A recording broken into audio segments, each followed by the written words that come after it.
Welcome.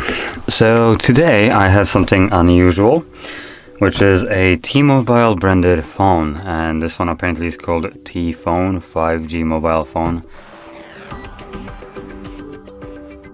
Now I'll be honest, I tried to find some kind of information about this phone, and even on the T-Mobile site the only thing that it comes up with is the Revvl 6 and 6 Pro, which this isn't called a Revvl, so I guess we'll see if the phone looks the same, then maybe it will turn out that it is, but yeah, anyway.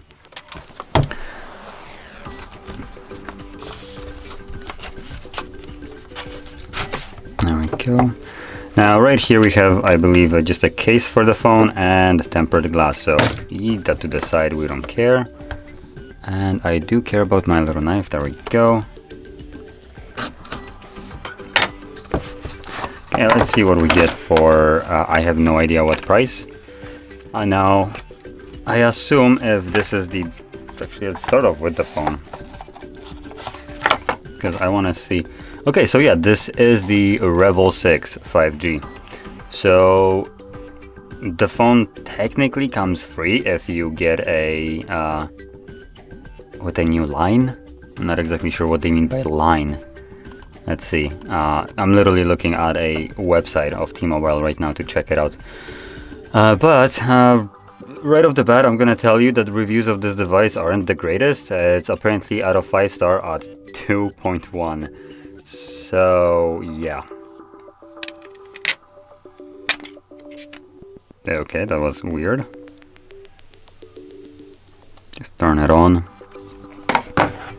Ooh, that's the worst black I have ever seen. Oh, damn. Guess what you would expect for what you consider a free phone. And here we got a charging cable. I'm just gonna eat it out. There we go. So charging cable and just paperwork. Nothing else. No charger, just a SIM eject tool in here as well, and that's it. So there we go. Now let's see what we get on the T-Mobile side. Do we have any kind of info about this precious device? Specifications. Oh, look at that, we actually do. So right off the bat, they're advertising cameras, so let's look at them, and just by looking at them I can tell you that they're absolute dog shit. So we're dealing with a main camera at 13 megapixels. Then we got a 2 sticker cameras at macro and depth at 2 megapixels. Don't use them, you can even smash them out. Trust me, you won't see a difference. And they have advertising of battery, not in milliamps, because why would you keep the standard, where you can just say 30 hours talk time and 26 days standby time. That's not how you do it, T-Mobile. Oh wait, never mind. A little bit further, other features. They decided to include that it's a 4,500 milliamp hour battery. Thank you, T-Mobile, at least you could do that. You could have started off with this. Now anyway, we have a triple camera system, and no we don't, that's a lie. The 2 sticker cameras don't count by any effing standards. We have a MediaTek Dimensity 700, and then scrolling down, actually let me recheck something. There we go, there's the tray. We have expandable storage. So the device itself comes with, I believe it was 128, right? Or is it? I'll be honest, the site is not necessarily spaced out in the greatest way. Come on. Yeah, I can't even find the storage here.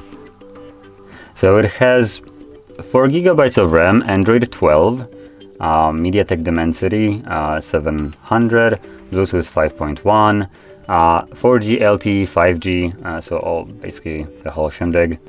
And come on, are you serious?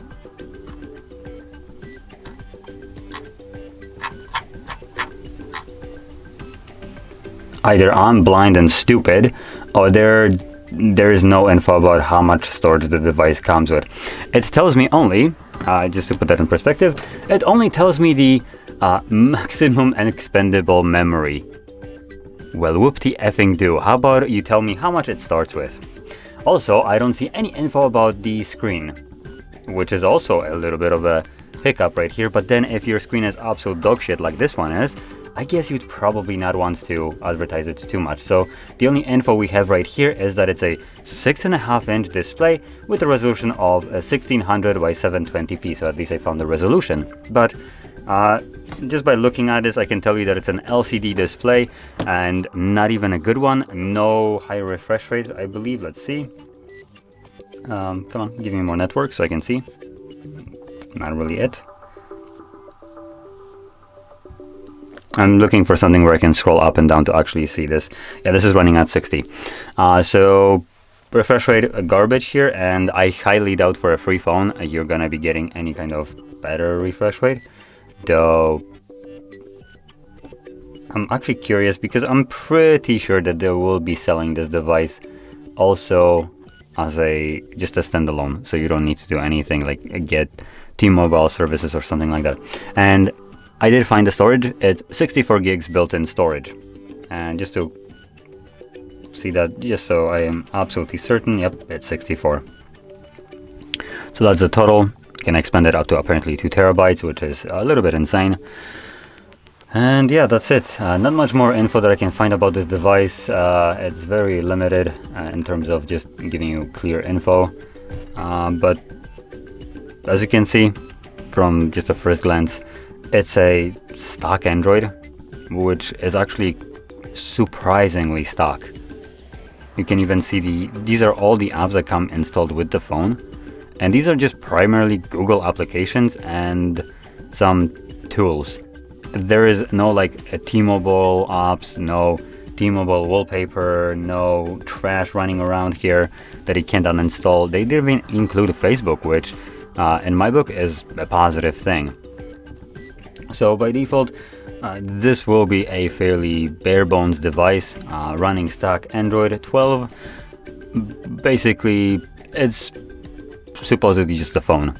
You're not going to be playing any games on it. You're not going to be taking good photos with it. You might be browsing web, checking your, I don't know, just getting some GPS navigation, sending messages and calls. But apart from that, I wouldn't expect too much from this phone. So yeah. Though, one more thing, Snapdragon Dimensity 700 is not necessarily the shittiest thing you can have. So it should be running pretty okay. Even right here, you can kind of see that it is running relatively fast for at least the device that you can get for free, basically.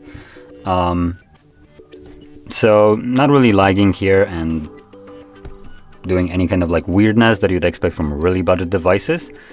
So that's a positive thing. So honestly, just to finish this off, the reviews that are here, being at 2.1 stars are, in my opinion, a little bit low. I would really like to know what the price of this phone actually is if you want to buy it like just standalone. Let's see, details. Yep, nothing here. Find nearby stores. I would like to type.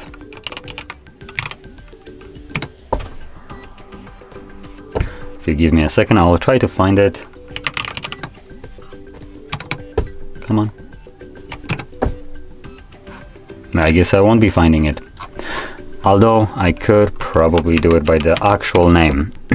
I tried to look for it obviously with this naming scheme, but this is not the name of the phone. Apparently, like I said, it's the T-MOBILE Revvl 6. They also have 6 Pro, which I do also have. I haven't actually looked into this at all yet, so I'm gonna be doing that next. But let's see if I can actually find price for this. Okay, so there it is. Prices are about... it's based on a website called phonearena.com, and they're saying that it is at $169.99. So there we go.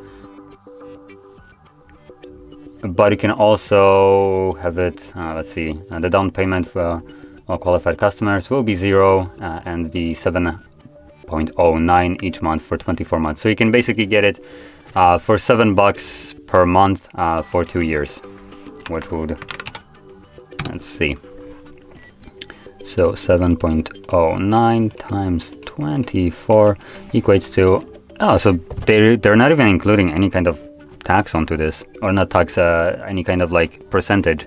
So if you are already a customer at T-Mobile, you can take it in installment payments for $7.09 for 2 years, which equates to, after those 2 years, $170.16, which is only 17 cents more than if you just pay it downright. So that's actually pretty nice. Now, anyway, going back to the T-Mobile side and just finishing this off like I wanted before, the phone, honestly, at the price that it's being sold, it's quite okay. It is really cheap. I'm not gonna deny this. We have a plastic back right here, plastic frame. The power/fingerprint sensor is just kind of weird. It's concaved, but not, because the actual, like, where the button is, it's in a concaved area, but the button protrudes from it, so it's just really weird. It catches the finger and not the pleasant way. We have a headphone jack, Type-C charging port, which is a nice thing for a phone that price. And the trashiest display you will probably find on a phone. The only positive of this display is that I don't see any kind of ghosting on it. Sometimes on like really budget phones, when they really want to skimp out on costs, they will include absolutely abhorrent display, which also not only runs at 60 Hz and is just garbage, it will have also ghosting or smearing, stuff like that. This display doesn't seem to have anything like that, so at least that's a nice thing. So yeah, honestly, finishing this off, now for real, the price seems to be pretty adequate for a device. You can get similar spec phones from other manufacturers as well, like Xiaomi, Samsung also has some. And they will probably all perform relatively similarly. Now, the only, I guess, benefit of going for a different brand, at least in terms of for 169 bucks, you will probably get a Xiaomi with a better camera, which here you do have an atrocious camera, which is a little bit of a bummer. If the camera right here would be any better, this phone would actually be pretty decent, for the price, obviously. So anyway, with that being said, if you found this very helpful, don't forget to hit like, subscribe, and thanks for watching.